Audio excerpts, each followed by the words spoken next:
Estados Unidos no século XIX. Então, povo de Deus, estou compartilhando aqui com vocês o nosso slide. Vocês estão visualizando, gente?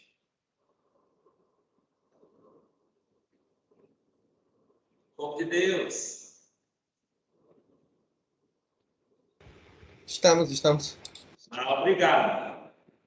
Gente, então, nós vamos trabalhar um conteúdo, assim, muito importante, do ponto de vista histórico, que é o momento onde os Estados Unidos vão se consolidar como a nação mais importante das Américas e, ao mesmo tempo, nós vamos ver quais as justificativas vão ser utilizadas pelos norte-americanos e como esse processo de construção dessa nação, com a ideia de patriotismo, vai crescendo durante o século XIX. Às vezes os alunos fazem a seguinte comparação: Humberto, os Estados Unidos tornam-se independentes aí no século XVIII, logo depois o Brasil, e por que os Estados Unidos se transformam numa grande potência e o Brasil não? Mas, geralmente os alunos fazem essa referência. Existem vários aspectos, isso não é apenas uma característica, mas são vários fatores juntos, reunidos, que contribuíram para que os Estados Unidos se tornassem essa grande potência aí no final do século XIX, início do século XX, e hoje ainda é uma das principais nações do mundo, né? E aí nós já estudamos, só lembrando que nós já estudamos o processo de formação das 13 colônias, vimos todo o contexto histórico relacionado às migrações, vimos como é que esse processo ele acontece principalmente relacionado às questões religiosas, mas também uma série de doutrinas que estão se organizando ali para formar as 13 colônias, né? Lembram aquela questão da autonomia que eu falei para vocês, né? Esse desejo de autonomia, a questão do Mayflower, né? Você tem vários elementos ali que vão ajudando a gente a entender a formação das 13 colônias. E vimos também anteriormente o processo de independência dos Estados Unidos. Alguns elementos que eu vou apresentar hoje aqui para vocês, nós já falamos nos slides anteriores sobre a formação das 13 colônias e também sobre a independência dos Estados Unidos. Então, os Estados Unidos no século a consolidação de uma nação, né? Principalmente, como eu falei para vocês, fruto de um processo histórico, e aí no século XIX essas bases elas já estão montadas, né? A ideia da federação dos Estados Federados foi importantíssimo, a ideia de assegurar liberdade e autonomia para esses estados. E aí vamos ver que o século XIX também foi um momento de desenvolvimento econômico muito rápido dos Estados Unidos e ver quais são as bases desse processo. Então, gente, o imperialismo dos Estados Unidos no século XIX ele vai se assentar nas seguintes teorias. Isso aqui é o essencial, é o que vocês têm que guardar, são os conceitos, doutrina Monroe, o Destino Manifesto, o Big Stick, e essa transição do século XIX para o século XX, que nós vamos ver mais na frente, né?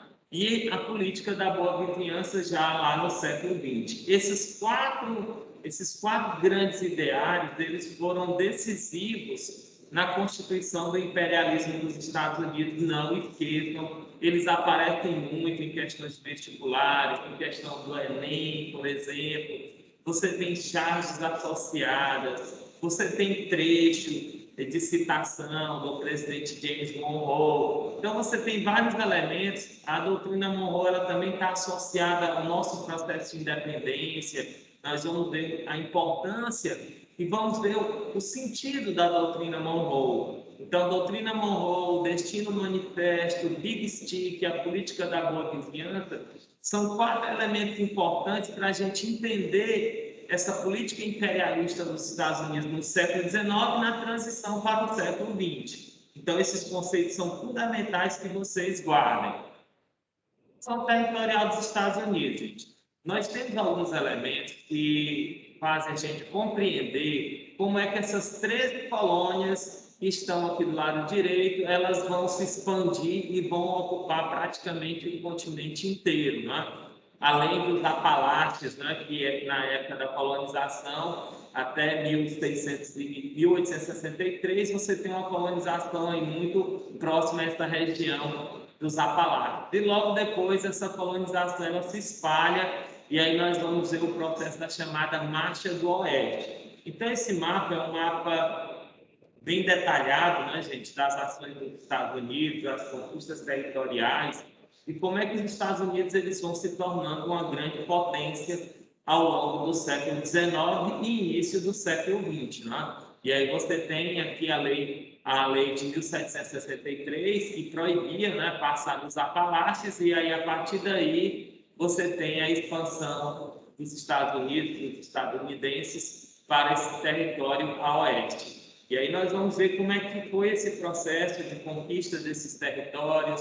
Alguns foram adquiridos através de compra, outros através de guerra, principalmente os territórios que compunham o México, né? Por exemplo, a Califórnia, o Novo México, o Texas, foram todas áreas anexadas a partir de conflitos e indenizações posteriores.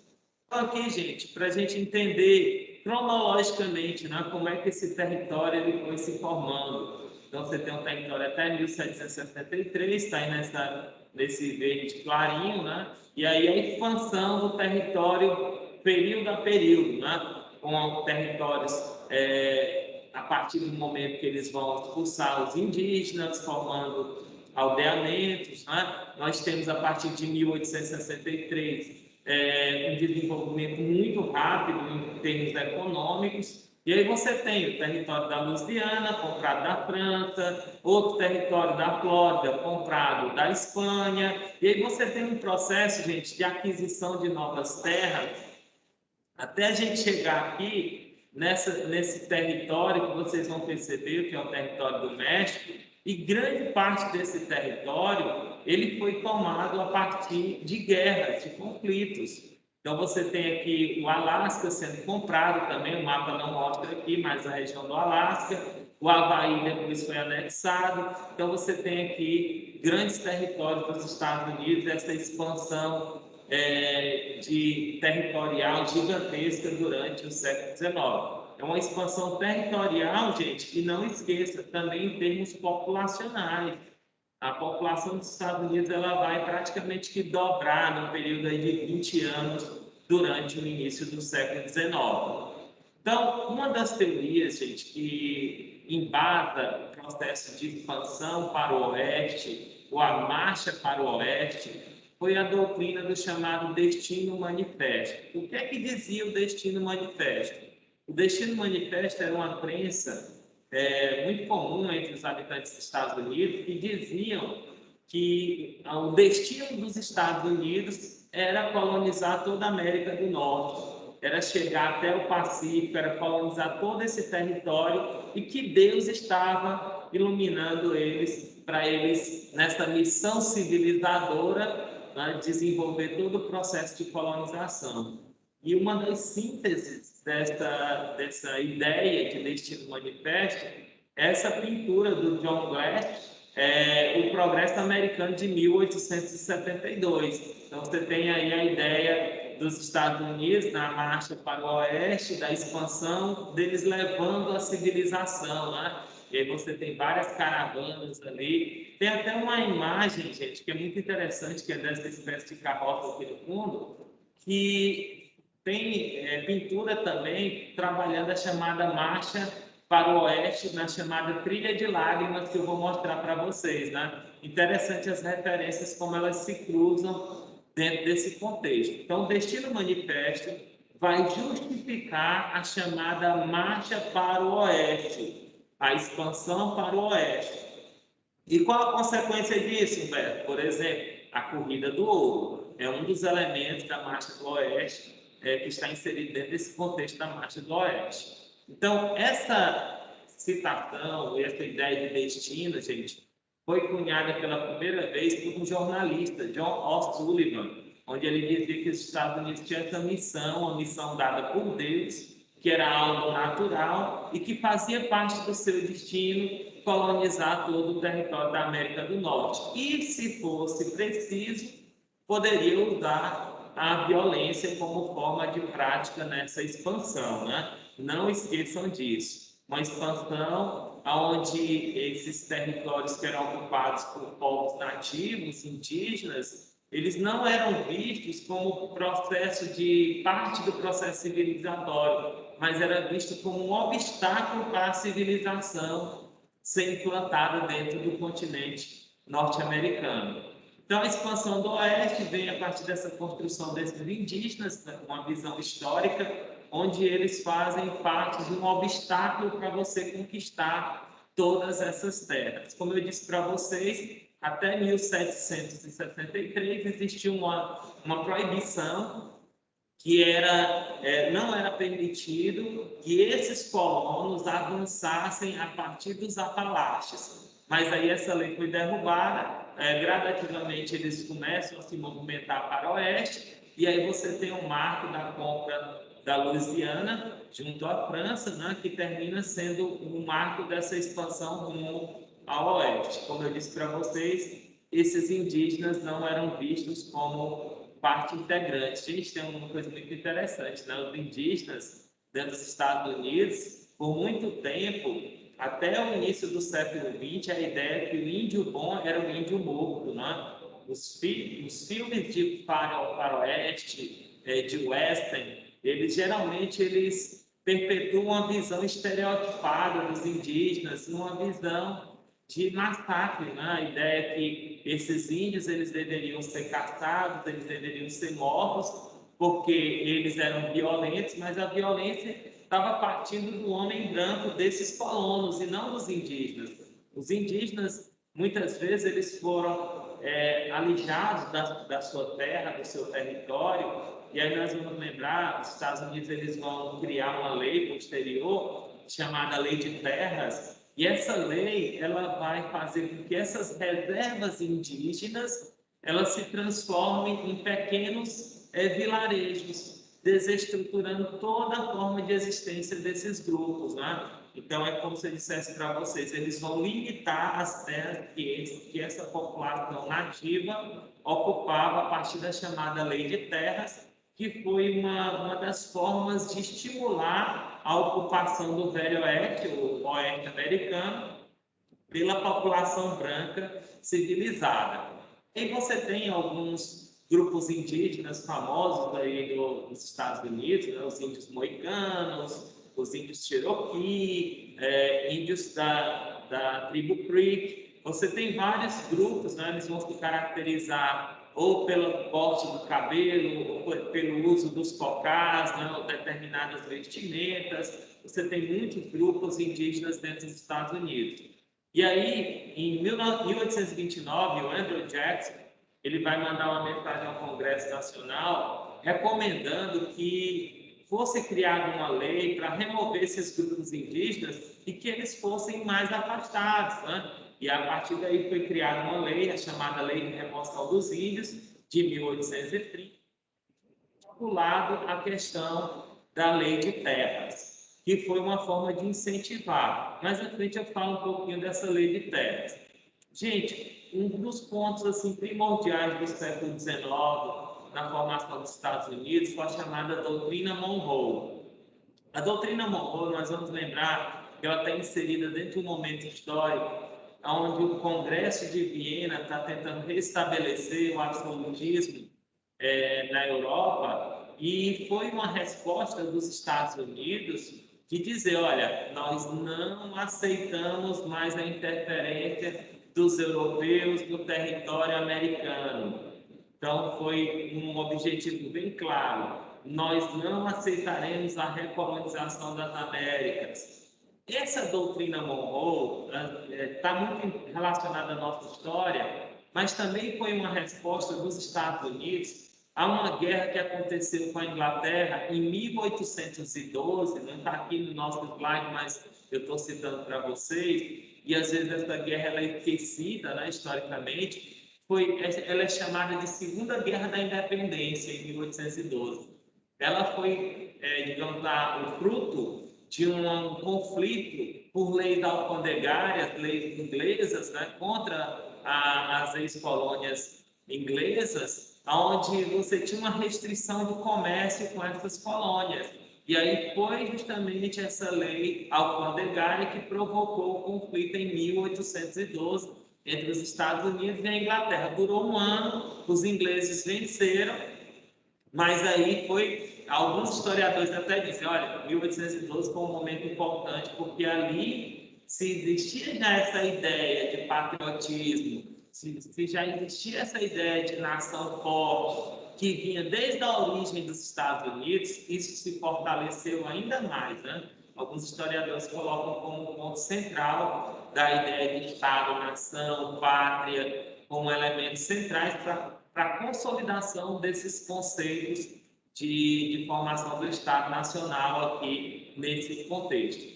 Outro objetivo importante, gente, era assegurar a posição dos Estados Unidos na América como o grande pai, o grande protetor das Américas e dizer, ó, uma política de isolamento, gente. Claramente dizer, olha, vocês ingleses, europeus, fiquem aí na Europa. Aqui quem cuida dos nossos interesses somos nós, os Estados Unidos da América. Então era uma forma de também de consolidar essa posição hegemônica dentro das Américas. Aí vocês vão lembrar, no contexto da independência do Brasil, a doutrina Monroe foi a justificativa que fez os Estados Unidos reconhecerem a independência do Brasil. Né? O primeiro país a reconhecer a independência do Brasil foi os Estados Unidos.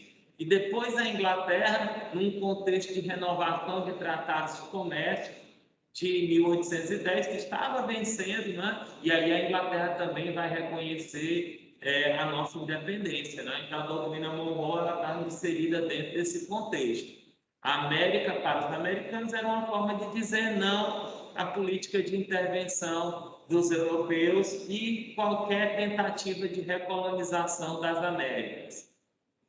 Como eu falei para vocês, a lei de remoção dos índios, ela foi muito importante, gente, porque ela visava retirar essas populações indígenas, jogá-las mais para oeste, remover essa população. Aqui você tem um quadro bastante famoso, como eu disse para vocês, a Trilha de Lágrimas, e esse quadro ele representa bem essa característica de expansão além do leste do rio Mississippi, na região ali de Louisiana que tinha sido comprada, e a formação de reservas indígenas que depois terminaram sendo desarticuladas com a lei de terras, já no governo do Lincoln. A visão dos índios no cinema, como eu disse para vocês, é criada uma visão onde esses índios eles são extremamente violentos, eles são chamados, por exemplo, de peles vermelhas, né? Principalmente por conta da questão da política de scalpo que eles faziam, né? Alguns índios norte-americanos, quando eles capturavam determinados grupos, eles retiravam o scalpo, que era o scalpo, o couro cabeludo, né? Era uma forma de decretar a vitória, né? Eles retiravam o couro cabeludo das pessoas que eles capturavam ou matavam, né? Eles retiravam o scalpo. E esse grupo, um desses mais famosos, eram chamados peles vermelhas, né? Você tem uma foto do Edward Cook, de um chefe de tribo indígena nos Estados Unidos.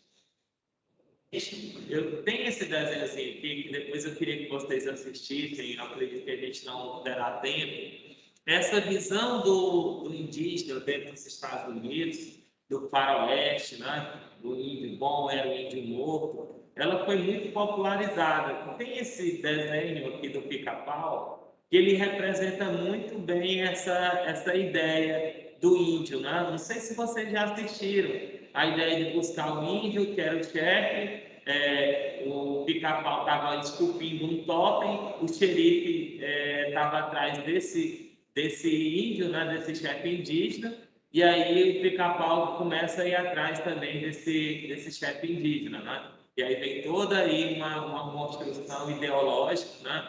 Que são narrativas muito comuns. Eu não sei se vocês já assistiram. Nos anos 80 tinha um filme de faroeste muito conhecido, chamado Jovem Demais para Morrer. E no Jovem Demais para Morrer, você tem esse conflito entre grupos pistoleiros, né, grupos rivais, e dentre um dos grupos existia um cara que era ligado aos grupos indígenas, né? Que era protegido lá, e os outros cowboys eles tentavam matar esses grupos, né? E aí digamos, esse desenho ele retrata muito esse contexto do século XIX de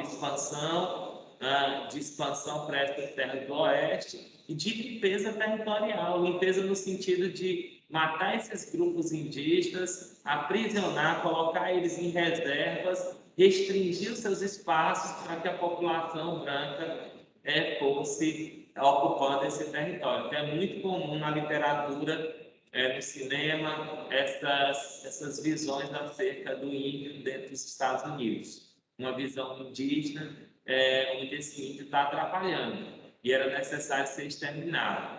Aqui, gente, um cartaz de 1872 anunciando a venda de terras em Iowa e Nebraska, né, que seria uma forma de incentivar a população a ocupar esses territórios, né? Existem muitos incentivos para que essa população branca ocupasse esse território, para que ela fosse se expandindo.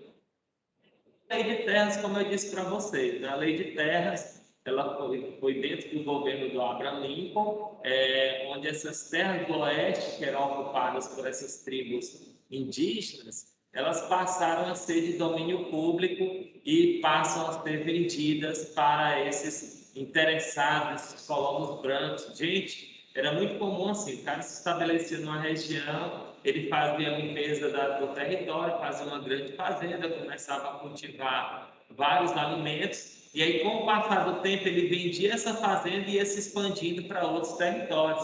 E os Estados Unidos, eles incentivaram muito esses colonos, esses imigrantes. Oi. Você falou um negócio que eu falasse, não esqueça. Uma das formas que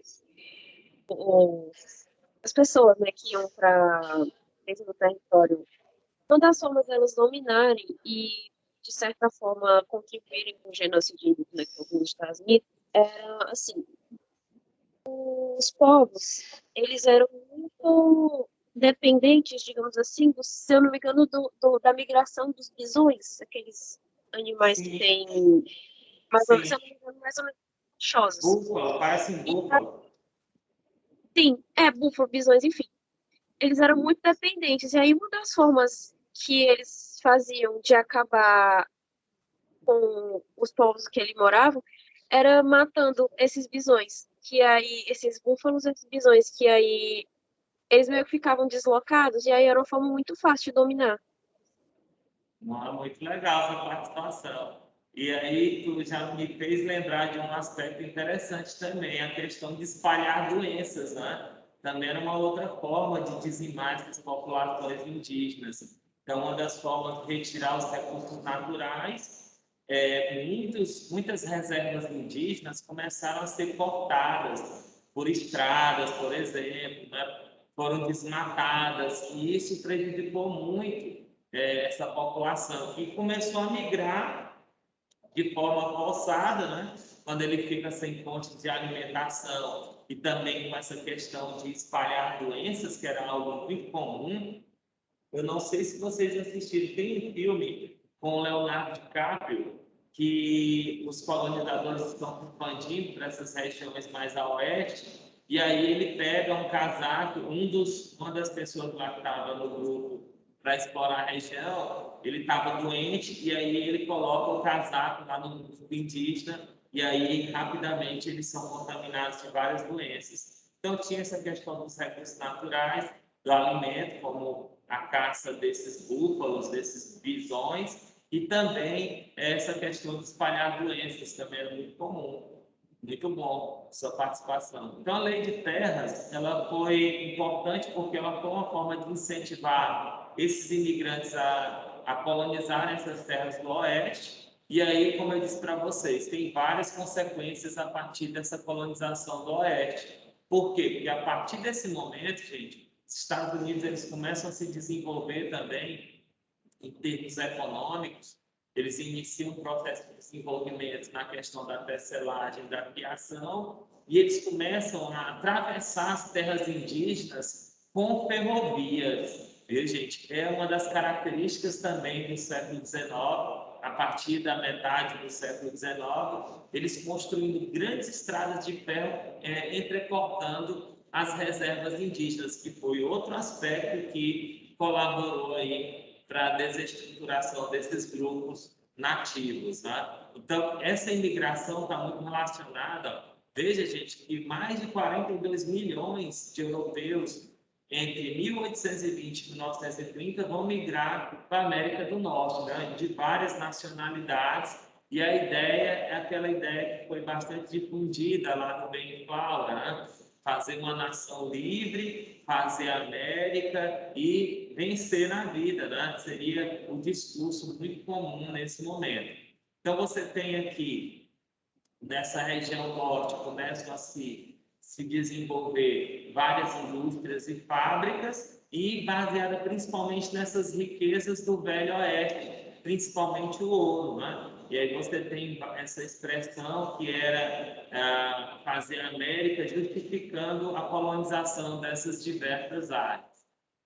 Eu falei para vocês a visão dos indígenas, era uma visão onde eles eram um obstáculo, expansão. Gente, tem um trechozinho aqui de um filme, ou trailer na realidade, do filme O Último dos Moicanos. Ele é muito interessante porque eu não sei se vocês lembram, tem vários filmes que trabalham essa temática do contato dos indígenas com os colonos, e O Último dos Moicanos é um contato mais violento, e aí você tem um elemento do desenho animado, a Pocahontas, que já é uma visão mais romanceada, né? É claro que também tem violência, mas é uma visão mais romanceada acerca dos indígenas dentro do território dos Estados Unidos. Eu vou passar aqui rapidinho.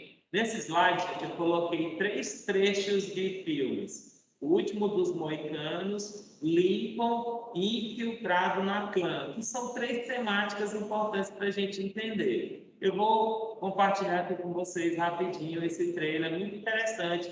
É um filme antigo, gente, se não me engano é da década de 90, mas ele é muito bom e está disponível no YouTube, caso vocês queiram assistir posteriormente.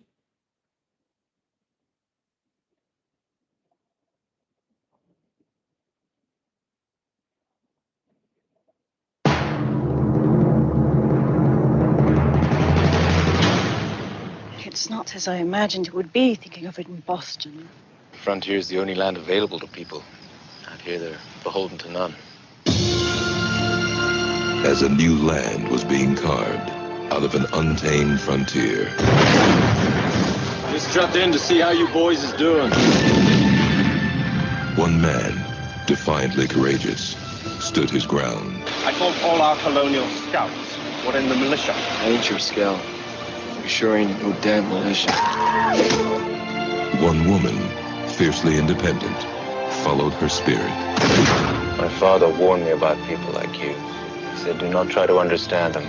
Do not try to make them understand you. Thank you so much. They shared an adventure. It was a war party. That means they're going to be attacking up and down the frontier. That took them from the edge of the wilderness. He saved us. We're alive only because of him. Are those the actions of a criminal? And into each other's hearts. Why didn't you leave when you had the chance? Because what I'm interested in is right here. You've done everything you could do. Save yourself. Stay alive, no matter what occurs.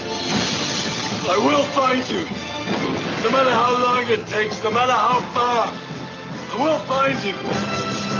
Academy Award winner Daniel Day-Lewis, Madeline Stowe, The Last of the Mohicans. Gente, muito legal ver esse filme, caso vocês tenham interesse.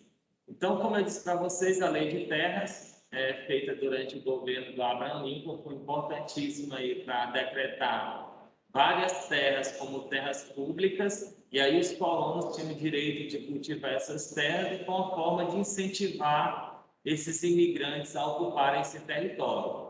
Então, durante o governo do Abraham Lincoln, gente, nós vamos lembrar que foi um momento histórico importante dos Estados Unidos, que foi a chamada Guerra de Secessão. A Guerra de Secessão foi de 1861 a 1865 e ela tem um contexto de disputa que não está apenas relacionado à questão da escravidão, né?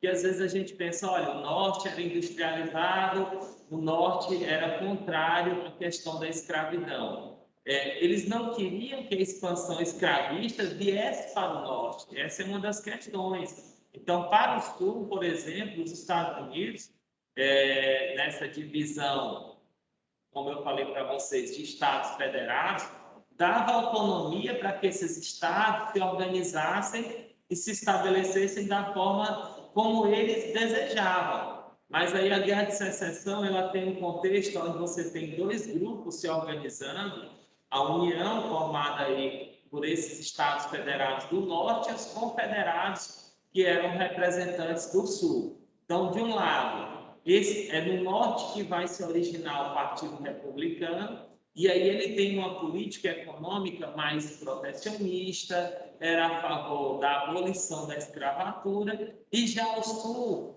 vai se organizar o Partido Democrata, que era a favor, aí você pode pensar que tem até uma contradição, né? Eles eram a favor do livre comércio, mas defendiam as bases escravistas de organização da sociedade. Gente, não há contradição nisso, né? Você tem um norte mais industrializado, um sul que depende cada vez mais dos escravos, em termos das plantations, que nós já vimos isso, né? Então, isso não existe contradição. Eles queriam livre comércio, mas o livre comércio por conta da grande produção agrícola que eles tinham dentro desse contexto. Já o norte, uma produção mais industrial. Então, a Guerra de Secessão ela vai opor esses dois modelos, do sul e do norte. Então, como eu falei para vocês, aqui, ó, não precisa vocês decorarem isso, vai muito no automático, né, gente? No norte, no comércio, no sul, agricultura. Quem é a classe dominante são os latifundiários. Já no norte, a burguesia. E aí você tem aqui, ó, um era a favor da abolição, já que ele trabalha com o comércio e com a indústria, e o outro era a favor da escravidão. Qual tipo de mão de obra que nós temos? Uma mão de obra livre na região norte e na sul uma mão de obra escrava. Ao mesmo tempo, você tem políticas diferentes aqui em termos de economia. Gente, quando eu trabalho com perspectiva de tarifas protecionistas, eu estou defendendo um mercado interno meu, de comércio, principalmente contra quem? Contra os interesses ingleses. Lembram lá que eu falei para vocês da Guerra de 1812? Já no sul, que é o livre-cambismo, por quê? Porque trabalha com produção agrícola e trabalha dependendo principalmente de uma mão de obra escrava. Gente, na Guerra de Secessão você tem aqui o jogo dos opostos, né?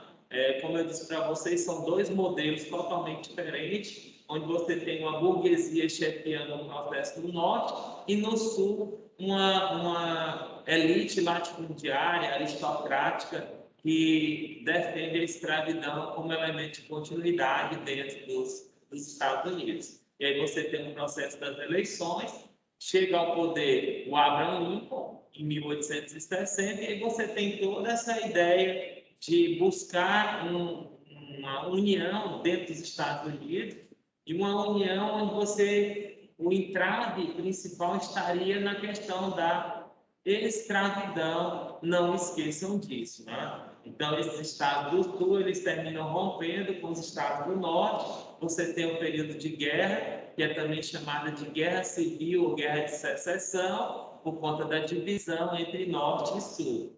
E aqui um trechozinho do filme Lincoln, gente, muito interessante também, trabalha esse contexto da guerra de secessão, caso vocês queiram se aprofundar nesse conteúdo. Eu vou passar o slide aqui, gente, e eu vou compartilhar e vocês depois assistam, tá bom? Para a gente ganhar um pouquinho de tempo. Então, outro aspecto importante para a gente entender durante o século XIX, gente, foi a política relacionada a essa imigração dentro dos Estados Unidos, relacionada principalmente a questão dos negros e a sua localização dentro do sul dos Estados Unidos. E aí a ideia do surgimento de vários grupos que defendiam a supremacia branca durante o século XIX, e aí você tem uma sociedade que está se desenvolvendo, como eu disse para vocês, cresce o potencial industrial dos Estados Unidos, mas essa população negra ela continua marginalizada. E aí é dentro desse contexto que começam a surgir os grupos racistas, como a KKK, né, a Ku Klux Klan, que defendia a supremacia branca e o extermínio dessa população negra dentro dos Estados Unidos. Gente, essa política de segregação racial é algo que vai permanecer como uma ferida aberta dentro dos Estados Unidos, né? Nós vamos ver, por exemplo, lá nos anos 60, você tem a atuação dos Panteras Negras, você tem a atuação, não é o filme não, viu, do Pantera Negra, não tem nada a ver, viu, gente? Nós temos a atuação do Martin Luther King, do Malcolm X, nós temos uma luta contra a segregação muito forte dentro dos Estados Unidos a partir da década de 60, né? E aí esse grupo de supremacia branca, ele ainda fazia muitos rituais, gente. Eles matavam os negros, eles capturavam, amarravam a árvores, matavam esses negros e às vezes até ateavam fogo, né? Era muito comum em rituais, né? Para dizer que estavam fazendo uma limpeza ali naquele território, né? E aí terminava tendo um terror dessas populações negras que eram marginalizadas. E aí o racismo nos Estados Unidos ele terminou sendo uma das características assim muito fortes do século XIX, advindos dessa política de defender a supremacia a partir da supremacia racial branca, né? Então você tem aí para os indígenas expansão para o oeste, morte desses grupos indígenas e internamente a marginalização da população negra e principalmente esses atos de racismo, de discriminação e de matança dos negros formados por esses grupos supremacistas. Gente, até hoje nós temos resquícios desses grupos supremacistas dentro dos Estados Unidos, né? E aí tem um filme que eu indico para vocês, Infiltrado na Clã. Gente, esse filme é fantástico para vocês assistirem. Tem a questão da segregação racial e a questão da Ku Klux Klan, né, como é que ela se organiza. Tem outro filme que eu indico para vocês, gente, que está num outro contexto, que é no contexto da Guerra Fria, chamado Estrelas Além do Tempo. Gente, é fantástico você ver toda a questão racial se organizando dentro dos Estados Unidos nos anos 60, e aí ele traz como pano de fundo a corrida armamentista e a Guerra Fria com a corrida espacial. Muito legal também. Eu vou passar aqui, gente, na próxima aula, eu vou continuar a partir dessa política de segregação, e aí eu trouxe para vocês pequenos mapas mentais, né? O mapa mental para a gente entender um pouco essa estrutura, né, do que eu falei para vocês, doutrina Monroe, Destino Manifesto, Guerra de Secessão, a questão da expansão territorial e o que é que ela gerou contra os grupos indígenas. É muito interessante, gente, a estratégia dos mapas mentais.